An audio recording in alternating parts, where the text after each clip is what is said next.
अशी दिवसभर चपट करणारे मी पण कॅमेरासमोर आल्यावर काय होतं आणि काय बोलायचं हे मला कसं कळत नाही.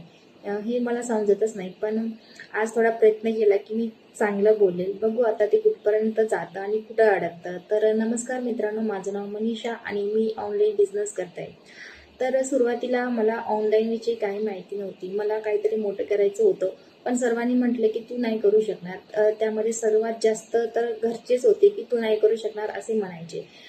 पण अचानक मला एका ऑनलाईन बिझनेसबद्दल कळालं आणि मी ती ऑनलाईन अपॉर्च्युनिटी स्टार्ट केली.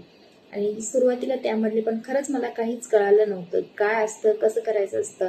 पण मी स्टेप बाय स्टेप सर्व शिकत गेले आणि आज मी तो कॉन्फिडन्स आहे माझ्यामध्ये की मी माझ्या टीमला पण गाईड करू शकते आणि कॅमेरासमोर नाही बोलू शकत, पण तो पण कॉन्फिडन्स मला हळूहळू येतच आहे. आणि नक्कीच एक दिवस मी अशी मुलगी बनणार की माझी टीम असेल आणि माझ्या टीममध्ये मी अशा लोकांना गाईड करणार आहे जे स्वतः इन्कम करत आहेत घरी बसून.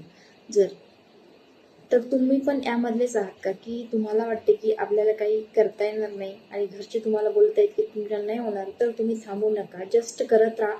एक दिवस तुम्ही नक्कीच यशस्वी व्हाल. आणि असं म्हणतात नाही ना, केल्याने होते रे केलेची पाहिजे, म्हणून जस्ट करत राहा, डोंट स्टॉप.